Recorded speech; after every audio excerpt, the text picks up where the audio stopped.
সুপ্রিয় দর্শক, আসসালামু আলাইকুম। আশা করি সবাই অনেক অনেক অনেক বেশি ভালো আছেন। আলহামদুলিল্লাহ আমিও ভালো আছি। নতুন আরেকটা রেসিপি নিয়ে চলে আসলাম আপনাদের মাঝে। আজকে তৈরি করে দেখাবো ভিন্নভাবে তৈরি আলু পরোটা রেসিপি।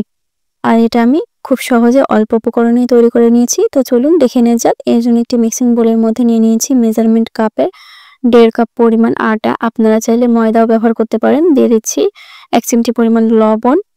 এরপর এখানে 1 চামচ পরিমাণ দিয়ে দিচ্ছি রান্নার রেগুলার তেল। আপনারা চাইলে বাটার অথবা ঘিও ব্যবহার করতে পারেন।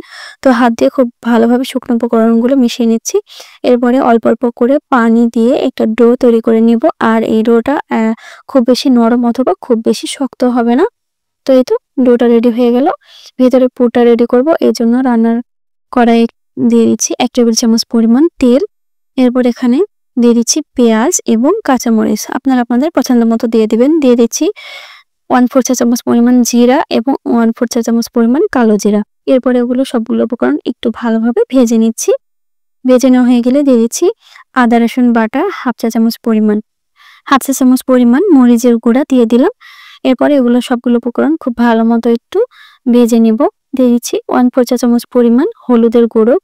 আপনারা আপনাদের টেস্ট অনুযায়ী দিয়ে দিবেন। এখানে আমি 2টা আলু নিয়েছিলাম আগে থেকে সেদ্ধ করে রাখা। আর এটাকে আমি একটু ম্যাশ করে নিয়েছিলাম। তো এটা দিয়ে দিলাম। এরপরে আলুর পুরের সাথে সবগুলো মশলা খুব ভালো মতো মিশিয়ে নিতে হবে। তো এই তো আমি নেড়েচেড়ে খুব ভালো মতো মিশিয়ে নিলাম। আর স্বাদ মতো দিয়ে দিচ্ছি লবণ। আপনারাও লবণটা আপনাদের স্বাদ মতো দিয়ে দিবেন। এই তো ডোটা থেকে আমি অল্প অল্প করে লেচি কেটে নিচ্ছি।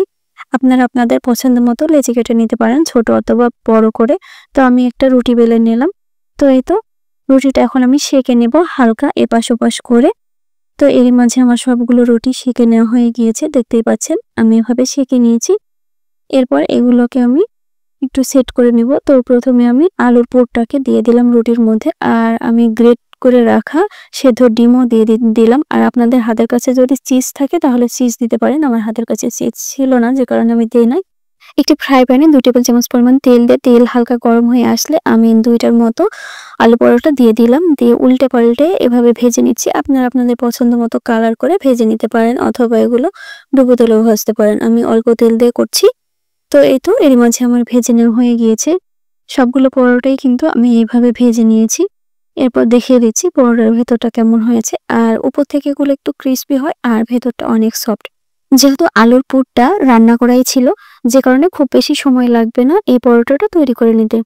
আপনারা চাইলে বাচ্চাদের টিফিনে বা বিকেলের নাস্তায় এই আলু পরোটাটা রাখতে পারেন। আর এটা খেতে কিন্তু অসম্ভব মজার হয়ে থাকে। আমার তো খুবই পছন্দের।